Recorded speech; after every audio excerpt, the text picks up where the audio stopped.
Tonight we'll be covering a few things. First bit I want to talk about is safety and what we're going to do out on course to keep you guys safe while you're riding.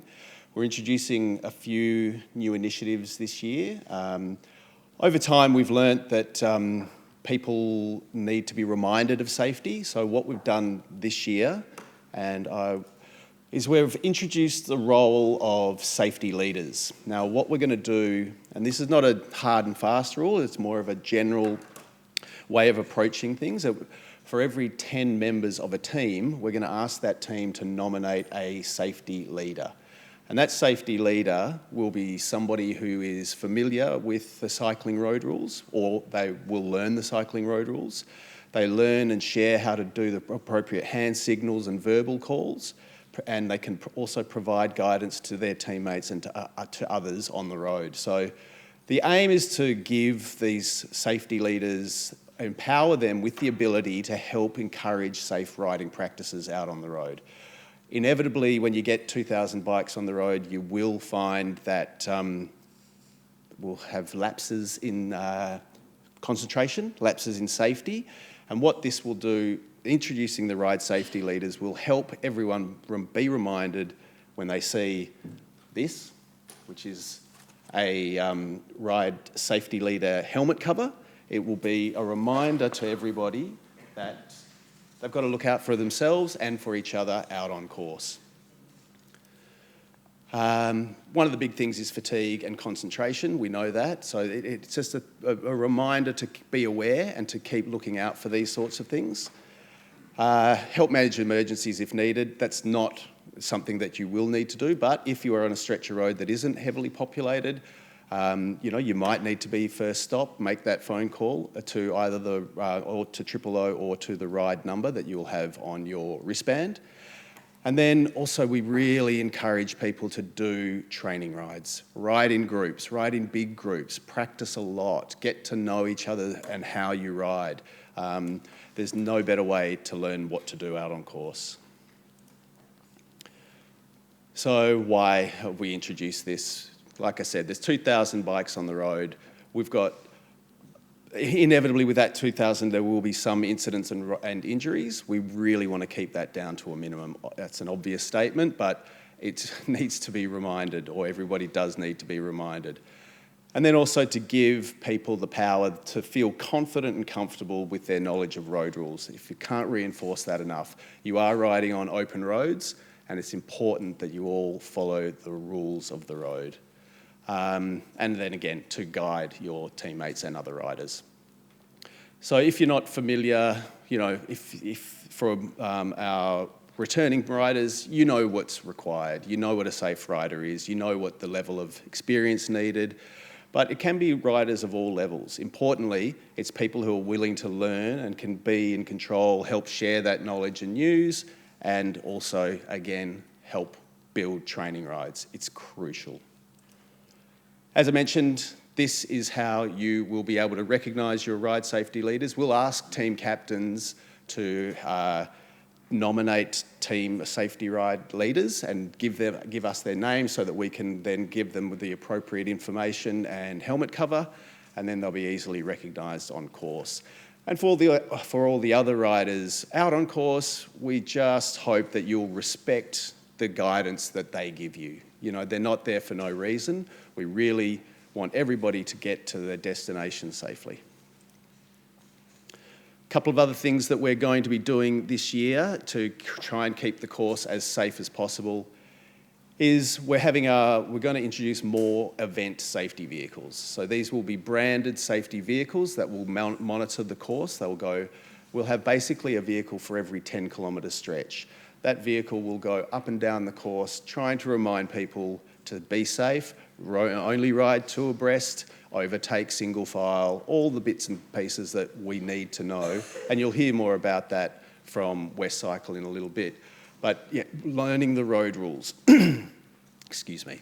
There'll be increased signage out on course for the hotspots and trouble zones that we know. So inevitably on a course that's 100, just a little bit over 100, Ks will be some hotspots. and we will increase signage in those areas. So there will definitely be sections where you need to ride single file, where the shoulder is thin, or where there's broken glass, and we'll monitor that course as we go, and then we increase signage along the way.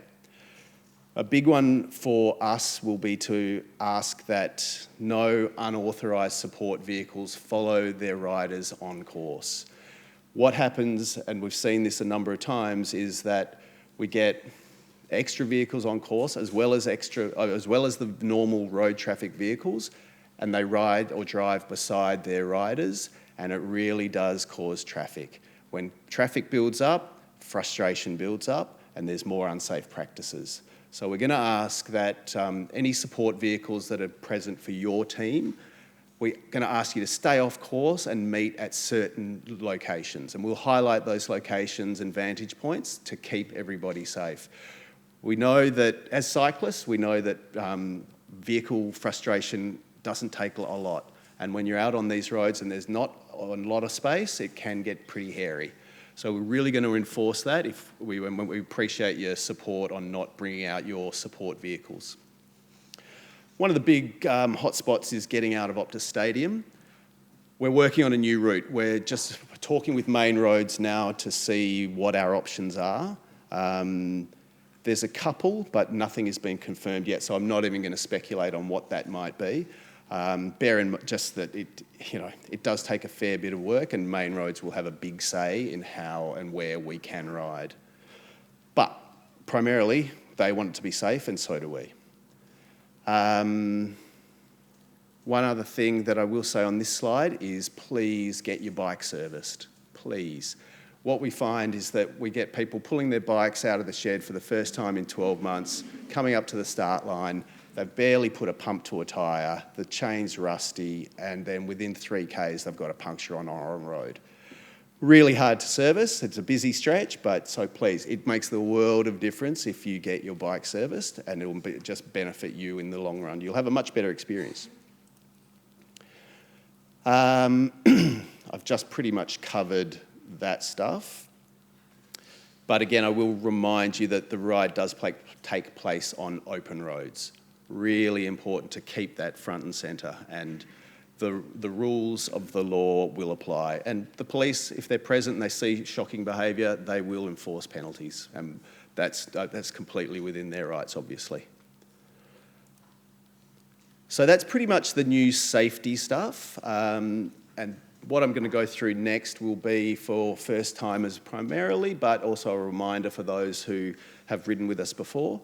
There's a lot that comes up in the next sort of 8 weeks, and the lead up to the event, there will be a number of things that we'll need you to do to help make your experience better. One of the first things that will happen in the next 3 or 4 weeks is that we'll be asking you to let us know if you're camping. Well, you don't have to let us know, we'll just ask you to book a tent spot if you decide to camp. There's plenty of camping on site. Obviously not everybody camps, but this map here basically works like an airline seat booking. You can click on it and book your spot, and then you get a reminder. You can also book tent spots for up to 3 of your teammates or friends. So once you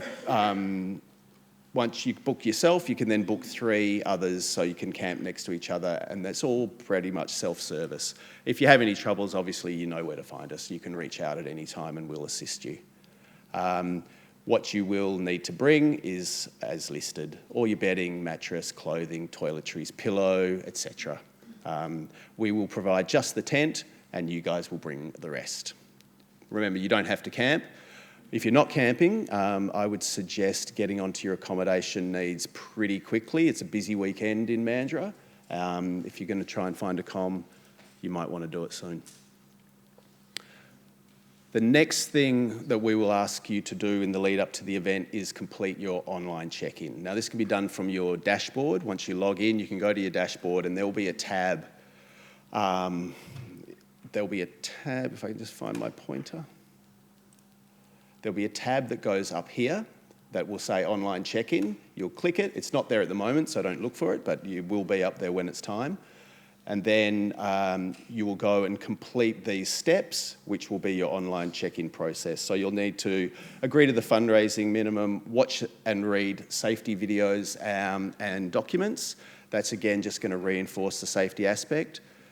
You'll need to check your emergency details, review your medical conditions, if any, and then also add in your dietary requirements. What is pack pickup? Pack pickup is where you will come to see us at the Perkins to collect your ride pack. And in that pack will be all the bits and pieces that you need for the ride weekend, as well as all the things that you have earned or won, all the rewards and incentives that you've earned and won along the way. You'll be able to book a time to come and pick that up, and that'll be a time that you just drive in here, come and see us. We'll be in the foyer. We'll give you your pack. We'll answer any questions you've got. And help you with any other bits and pieces that you may need.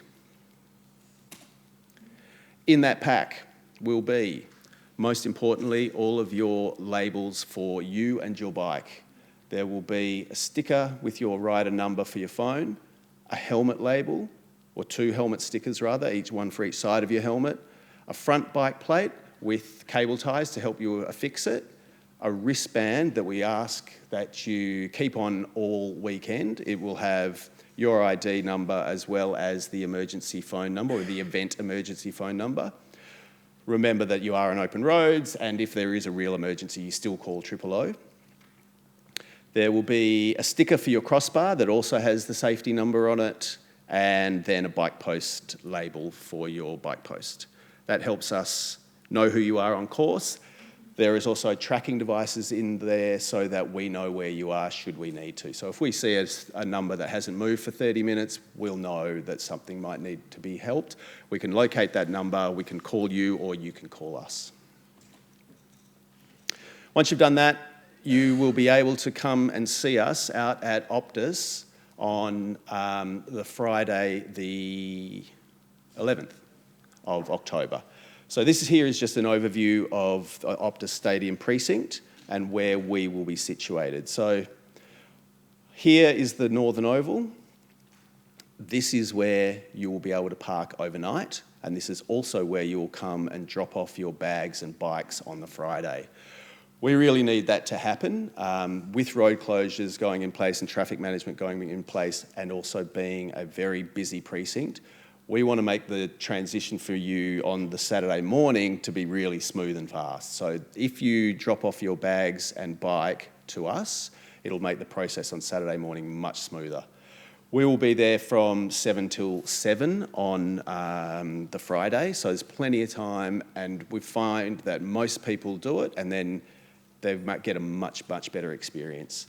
You then come back and see us on the Saturday morning, collect your bike. We will transport your luggage down if you're camping with us, or if you haven't organised for your luggage to be transported down. We'll take it down to Mandurah and you can collect it at the other end. So yeah, sorry, I've jumped ahead, but that's where you'll be, Northern Oval. Drop off from 7 to 7. There's plenty of time. And that's a really easy process, and we strongly hope that you do that.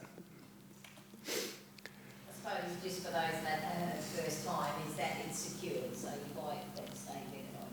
Yes, it's absolutely secure. As will be your bikes the whole weekend. If you store your bikes with us with us at Optus or at Mandurah, they're completely secure, and you'll only be able to retrieve them through your rider wristband, which will have your number and identify you and your bike. That gets triple checked on the way in and on the way out. So you can't ask somebody to collect your bike for you. It has to be the individual riding. Then we come to the Saturday morning. So we'll be there from probably 4:30. The opening ceremony is at 6:30. So we just ask that you give yourself enough time to come in, either come in and park overnight or get dropped off. You can be dropped off here at Marley on Marley Lawn. That is short-term parking for people, friends, family, supporters who want to drop off their rider and then go and watch them. Riders will then come and congregate here. It's called the bus hub. It's basically where the buses drop off for any events at Optus Stadium. We will be congregating here on the southern oval. That's where you can grab a snack, fruit, coffee. We will have pumps and stuff on hand if you need to just do a quick check. And then we're going to ask you to come into your allocated wave here in the bus hub. We will notify you of your wave pre-Saturday, and you'll get it in the week leading up to it, so it's still fresh in your mind, and we'll then ask you to load into your wave. So timings, as I mentioned, will be there, but we ask that you're in place to be in the bus hub for the opening ceremony, which starts at 6:30. I will share all these slides with everybody after, so don't worry. The opening ceremony is a must. It is the heart and soul of what we do, and it's the strongest connection you get. It's a really powerful moment, and for you guys who are joining us for the first time, it's really, really powerful stuff. 7 a.m. we'll ride out, exact course TBC, bear with us, and then you'll get to Mandurah via 5 pit stops, a lunch stop, and so every 20 Ks for the first timers, every 20 Ks there will be a pit stop. That'll have toilets, water, food, snacks, lollies, salty snacks if you need them. So yeah, don't worry, it's a fully supported ride. We've got you all the way. There will also be plenty of support on course. As I said, we've got all the vehicles. We've also got bike mechanics, and they will be out there to help you if you need servicing or get a puncture that you can't fix. That's probably another good thing, is learn how to fix a puncture. It does help. Then we have a nice early dinner from 5 to 7 with a Saturday night celebration from 6 till 8. And then, again, that's a really powerful part of the evening. It's a nice early night. We pretty much get everyone in bed, tucked in by 10. So then day 2 is brekkie. Come back for 5 o'clock. You've got a good, all full cooked breakfast for everybody. We ask that that's whether you're staying with us or not. It's provided for all riders. 6:45 we'll have a weather and safety briefing, and that safety briefing will also cover what we saw out on course from the previous day. So we will we'll just remind you again that safety is everything for us. We want you to have a great time, but you're not going to have a great time if you're not safe. 7 a.m. we ride out, and then from 11 o'clock, 11 a.m. on the Sunday, the West Track Welcome Back takes place at the Campfield at Optus. Cracking party, by the way. This is just an overview of what the event village will look like at Mandurah. Again, I'm not going to go through it with you now, but I will share it with you so you can just familiarise yourself with the layout. It's all very contained, but it's got everything you need there. There will obviously be all the showers, toilets, food, beverage, etc. that you require, as well as bike mechanics and us. So if you need any help or info, we'll be around, so just come and see us. Again, I'll share this with you. There's no point going into the detail with it yet. It's just an overview to give you an idea. Day 1, we go inland and down. Day 2, we come up the coast. That's pretty much standard. There will be variations on how this one looks. Just depends on what roadworks is going on, etc. But we'll keep you updated with that in the not too distant future.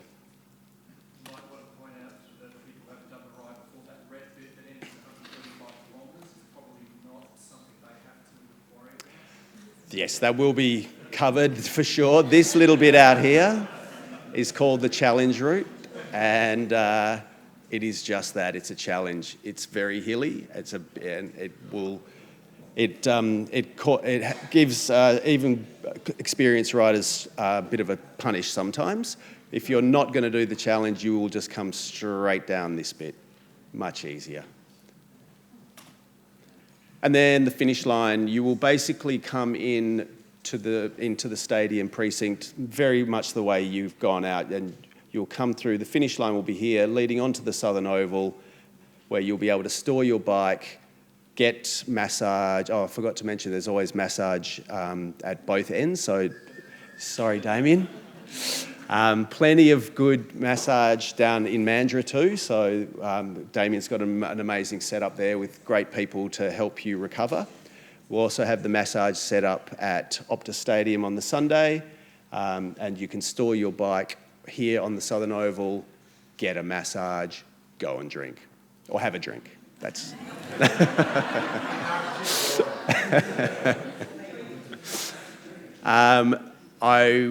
That's pretty much it for me. I won't take questions yet, but we'll come back at the end, and so if you've got any questions, we'll sort them all out at the end. Thank you.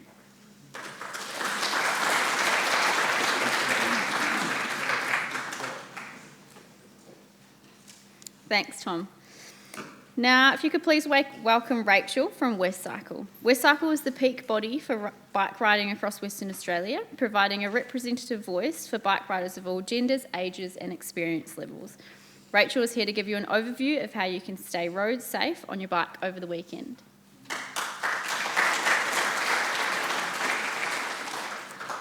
Thanks, April, and thank you for inviting me to this amazing event. It sounds like a great ride. I've got to say, I'm wishing I could do it too. I'm actually having a knee replacement in 4 weeks, but maybe I'll join you next year.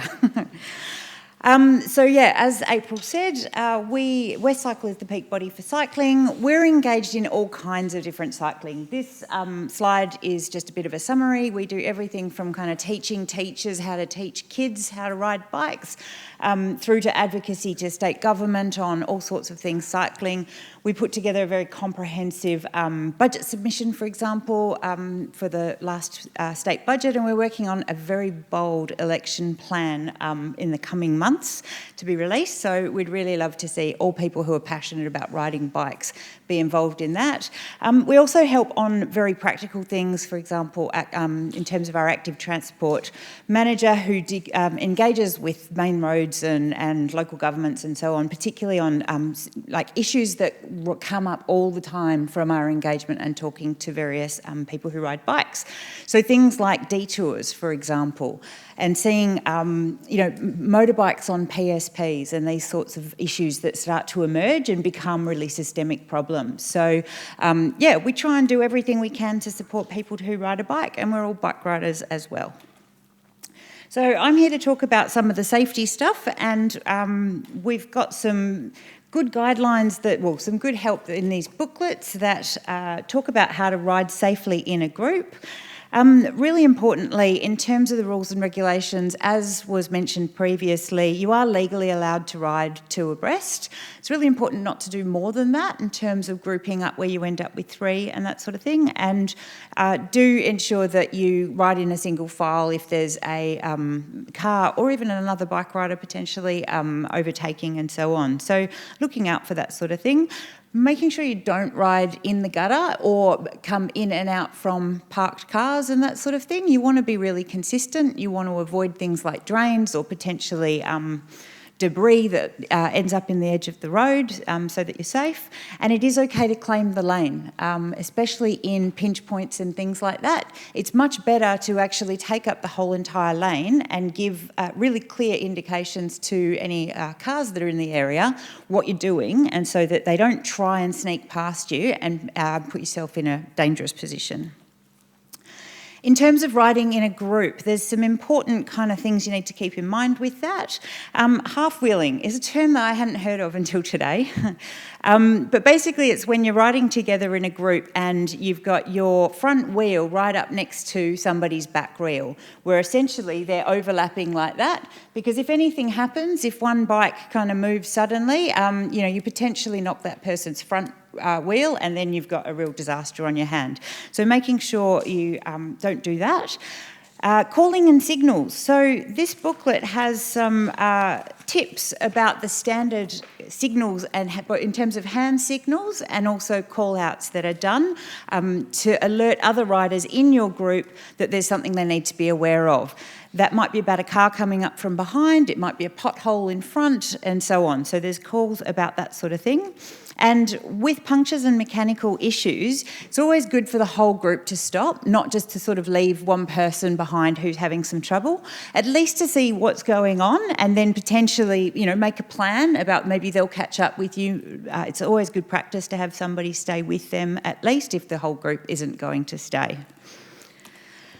In terms of the group structure, generally the front riders will obviously be doing a lot of the call-outs and so on. They're the ones who help break the wind for everybody else in terms of giving you a slightly smoother ride, the drafting kind of effect that often takes place. So it's good to sometimes swap around as well, take a turn at the front to sort of do the heavy lifting and then jump in at the back where you can get a slightly easier ride.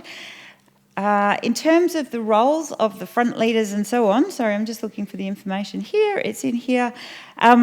So they're the ones who are going to, the front riders are going to set the speed, and they're going to communicate with the rest of the group about what's coming up. In terms of if you're at an intersection and that sort of thing, they will make an assessment to work out whether or not the whole group can actually get through the intersection safely, or whether or not you need to stop and wait so that actually everyone can get through in one go.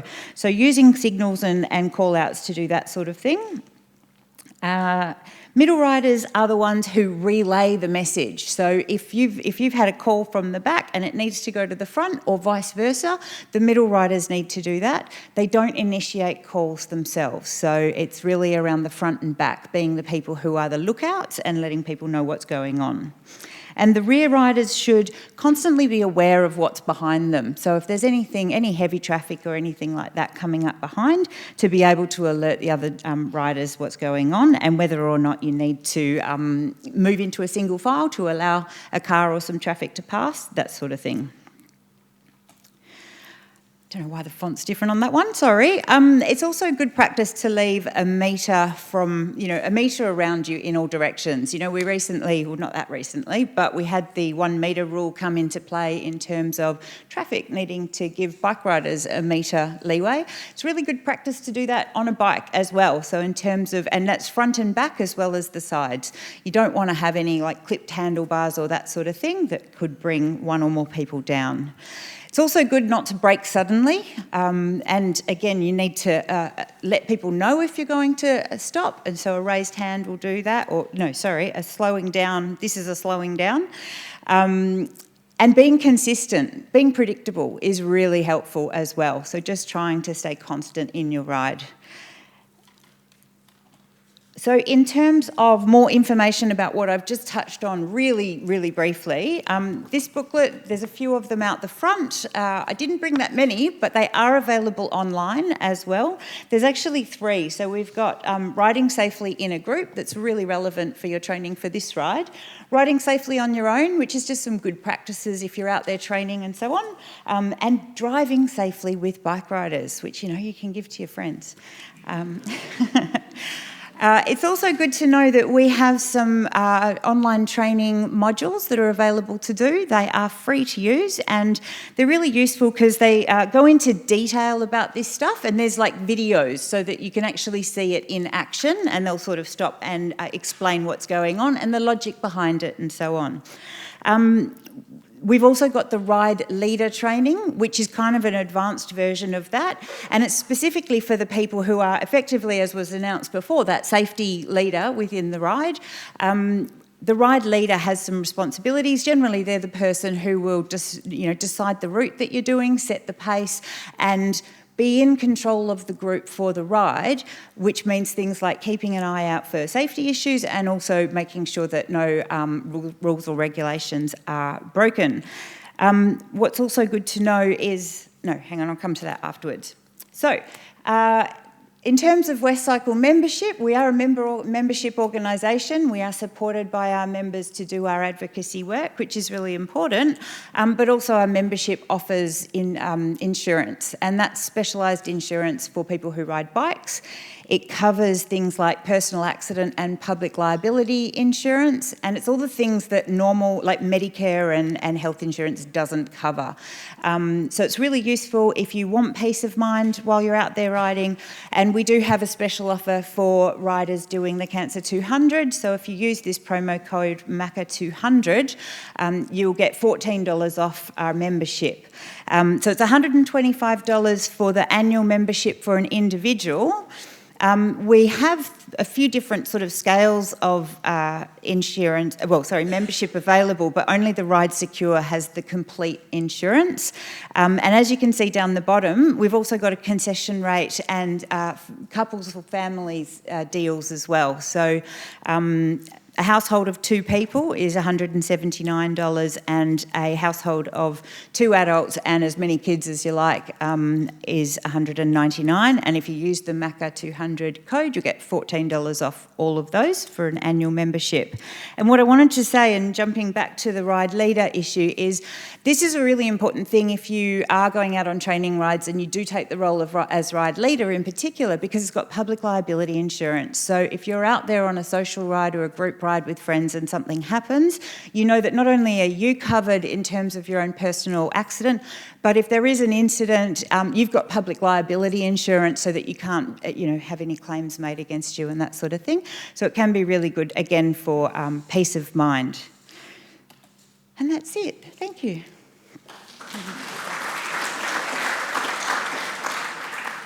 Thanks, Rachel. And just remember that you can find any of these resources on the WestCycle website. Our Starphysio have been one of our longest standing community partners in the ride. And they supply all of the much needed massage therapists at the Mandurah camp and back at Optus after the ride. So would you please welcome Damien from Starphysio for some advice to get your body ready for the ride.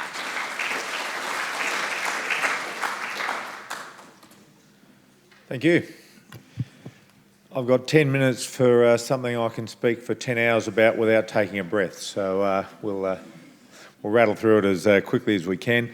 The theme of tonight is really about safety as much as anything, but safety is a lot about preparation as well, and physical preparation is a big part of this. It's really interesting listening to a few people around me who some have never done it, some have done it a number of times, as to training plans and the comments about bikes being dragged out of the cupboard or the shed the day before. And typically the people that enjoy this ride the least are the ones that are the least prepared, and either it's about the preparation of the bike or it's physical preparation. And we try and be there for the first riders to arrive on the Saturday at Mandurah and on the Sunday back at the campfield, and we also try and be there for the last riders that arrive. And we use physiotherapy students and young physiotherapists as our staff who are giving the hands-on massage. We're also there to give advice on pain, injury problems you've got. There's always a couple of senior physios around as well to help give advice on the days and after it. Not many people want to talk about it after it when they're at the campfield. Funny enough, they find other ways to feel better. But we are around. But it's interesting. Often when I'm giving the briefing to the younger physios and students before the riders arrive, I say, you'll be surprised, but the guys and girls that arrive the earliest and the fastest will need us the least. And it's because they're well prepared, and they whistle down at 30, 35 k's an hour and sometimes more. But these are people that are on the bike 4 or 5 days a week, and they're doing hundreds of kilometres a week, and they're physically prepared for it there. Now, again, the way this is designed, it's not designed as a race. You've got your pit stops every 20 kilometres, but 100 kilometres is still a pretty long way to ride a bike. And the interesting thing is, the slower you ride, the more time it takes, so the more time you're sitting on the bike. And actually, the slower you ride, the less pressure that goes in your feet, which means the more work your saddle and your hands do on the bike as well. So it's actually things to consider. I'm going to talk a little bit about your bike setup and some things you can do to help yourself and some things that we can do to help you further on that as well. So what we're sort of talking about, I'm going to go back one actually.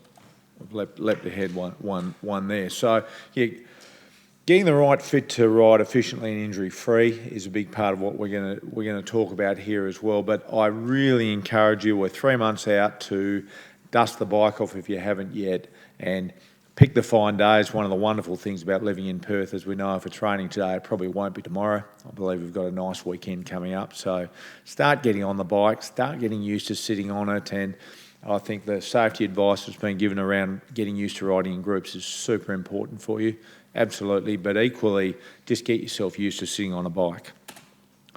So it was mentioned briefly about the idea of sitting behind people on a bike, and I'm just going to quickly run through a couple of little things there. A lot of people get very, very hung up on the weight of their bike. Okay, spend a lot of monies on saving a kilogram, saving half a kilogram here and there.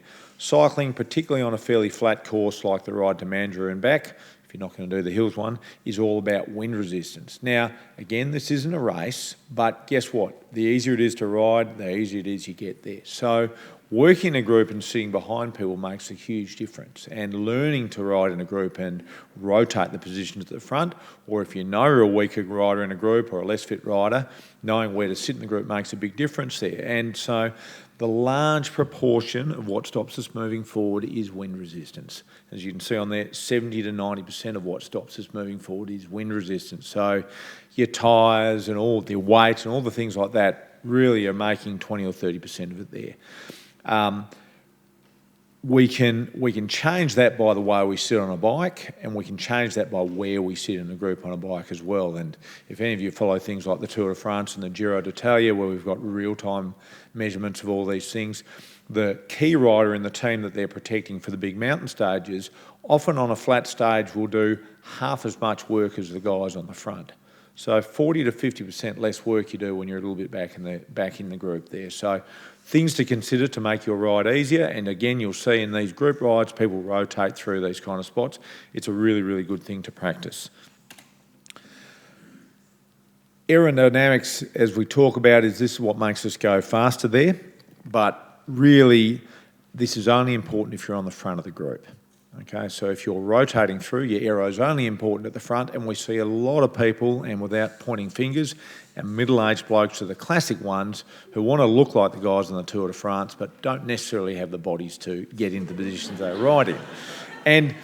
And what that just generates is pain, okay, discomfort. And when, again, you're going to be on the bike for 3, 4, 5 hours, maybe more, you want to be comfortable, and efficiency is super important there. So things that we look at there, and the most important thing that you do on your bike is very much about your seat position, how far up and down it is, how far forward and back it is, and the angle that it's on as well, which is the most commonly neglected kind of position that we get into there. So I'm not expecting too many people to be riding the positions we are showing up there, and particularly just something, again, for safety, time trial bars. I don't know if they're actually not allowed in this event, but when you're out on time trial bars, as you can see, the guy on the top there is, you can't brake and you can't steer properly. Okay, so they're not safe to use in a group ride. And again, in triathlons, you'll see there's rules around them as to how far you have to be apart from each other. So just keep that in mind. When we look at people on bikes, we're always interested in strength and flexibility, injury history, cycling history. It's interesting. The stronger you are, the more flexible you are, the less injuries you've got, the more actually you get away with a bad cycling position. You just get away with things. So if you're at the other end of the spectrum, your position becomes very, very important. Now, has everyone got their bike or chosen their bike, what they're going to ride down to Mandurah on there? So, there's all sorts of different options now, and most of you probably will have heard of the new fad called gravel bikes at the moment, okay? And, gravel bikes would be entirely appropriate for the Ride to Mandurah, because really they're a road bike they're a bit heavier and stronger with bigger tyres on them there, and, for the Ride to Mandurah, they'd work well. A road bike, a commuter bike, and we have people do it on mountain bikes, and last year we had a Penny Farthing, who I think does it every year, and also we had a guy on a BMX. Now, I can tell you it's a long way to ride on a BMX, okay, and probably on a Penny Farthing there. Ideally, you want a bike that you're comfortable to sit on, okay, that's got some gears that you can change, and again, you need to practice so you learn how to change the gears and learn what to do on there. So, budget's a really interesting one for anyone looking at buying bikes. Somewhere in the last 10 years, bikes got really, really expensive. I mean, really, you can spend $25,000 on a bike, and we have them coming in every week into the clinic. And as I say to people, if they've got the finances to do it and they love the bike, I don't argue against it. But for a couple of $1,000s, you can get a lot of bike. You really, really can. And one that not many people in the room will have their limitations done by the bike if they're spending a couple of $1,000s there. There's electronic gearing, there's manual gearing, there's so many options there. But really, one of the most important things for you to work out is your size, okay? and getting on a bike that's the right size. Now, again, through bike fitting that we've been involved with for a long, long time, we can size someone up or down a bike pretty easy. So we can size someone, if their bike's wrong, we can size up or down one size roughly. One of the sad things we do, and I hope it doesn't happen in this room too often there, but we do see wives in particular get the hand-me-downs from their husbands, okay, who may actually be a similar height, but typically the typical female has a shorter torso and longer legs, so we then end up with issues on reach. And we have occasionally these poor females coming into the office on a bike that they said, oh, well, I'm about the same height, size as my husband, but it's just not appropriate there. So the really key measurement is what we call the top tube, which is basically the tube, I've got a point right there, we go, the distance between where the seat hits and where the handlebars come through. And that top tube length, and if you are ever shopping for a bike, jump online and have a look at the geometry chart, and you're looking at the effective top tube length, which is that horizontal distance there. Typically, if you're a female, you want to be on the shorter side, and most guys will be on the longer side. The other really big thing that influences bike size is flexibility. So, the bike I rode as a 20-year-old is set up about 5 centimetres longer than the bike I ride as a 50-something-year-old. So there's lots of little factors to keep in mind there, and we're always happy to help give advice there. And we work with a lot of bike shops around to help people get the right bike there as well. So in particular, if you're thinking about investing a fair bit of money on your dream bike or your forever bike, take these kind of things into consideration, and spending a little bit of time to find the right bike can make a big difference there. Just a few little ideas for you that you can play around with yourself. Probably getting your saddle height right is one of the most important things that can affect your comfort. Now, I'll jump back and forward a couple of times, but saddle pain is a massive issue in cycling, particularly long distance cycling at relatively slow speeds, as I said before, because your saddle's doing a lot of the work with the weight. I always tell a story about a British cyclist we worked with for many years, Emma Pooley. Now, Emma Pooley's 47 kilos, and for anyone who knows wattage numbers there, she could hold 300 watts for an hour. Now, that's a huge amount of power for a tiny little body. She was world time trial champion. Now, when we mapped her saddle, you could hardly see anything because all of her body weight was in her pedals and a little bit was in her hands, and her saddle pretty much stopped her going sideways there. Now, a lot of us in the room will put out very different numbers to that and have a different weight on the saddle there. So the saddle becomes important, but what people do most commonly as soon as they get saddle pain is they go and get a new saddle. We work with an international group on this, and our blanket statement is 80% of saddle pain is because the fit's wrong and only 20% is because the saddle's wrong. If you can't reach your pedals or you can't reach your handlebars, it doesn't matter what saddle you're on, you won't be able to sit in the right part of it there. So just keep that in mind if you're getting uncomfortable. Now, knee angles are difficult to measure, and they're quite inconsistent in between different people what's the right position there. Okay, so saddle size, saddle width really differs between pelvis sizes and pelvis shapes. A lot of the shops offer what we jokingly call an arseometer, where you sit on this thing and it sort of gives you a rough measurement of your sit bones. The problem is it's not a dynamic measurement there. It works for some people. It's more of a probably sales tool than a real genuine way to help get you the right saddle size. It's better than nothing. It's better than nothing. One of the more important things is the shape of the saddle. Has it got enough clearance for your thighs to get past, depending on the size of your thighs? Because we see often people get these really wide saddles if they're bigger in the hips and that, but there's not enough clearance to get their thighs past, so they end up sitting right on the nose of the saddle and wondering why they get a lot of discomfort out of it there. So lots of little things to think about. Now, bottom comment there is just a really good one for everyone to think about.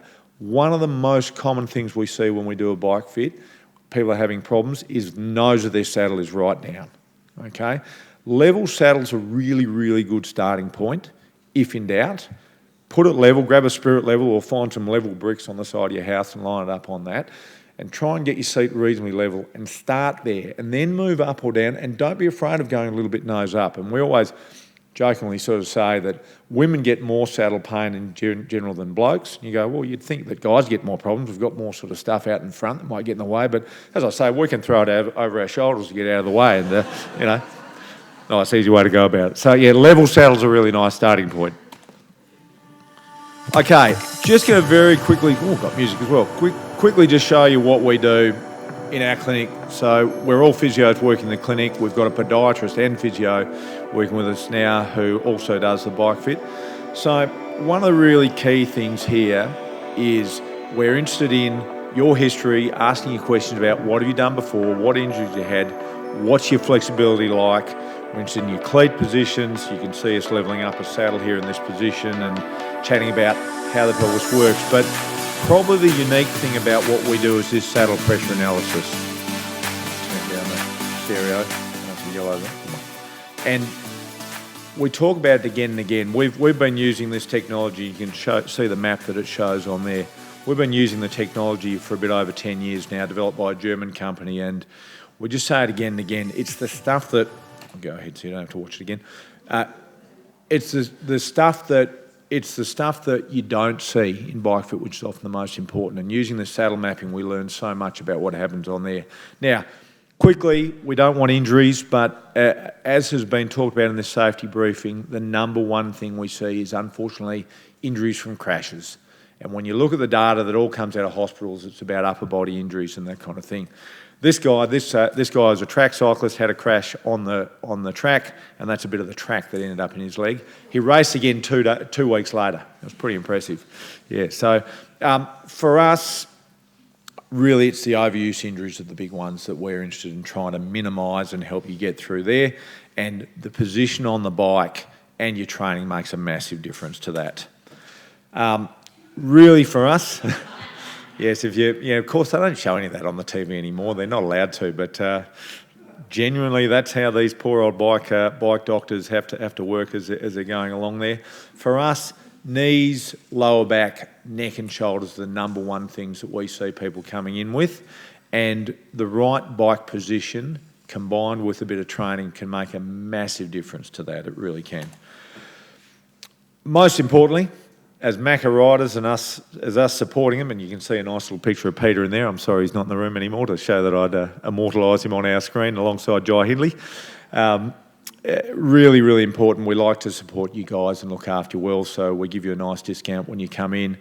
We're always available to help out and answer questions. Please feel free to use us up as a resource on it there as well, and I'll be hanging around after this to answer questions or have a chat if I can help out any further. Thank you.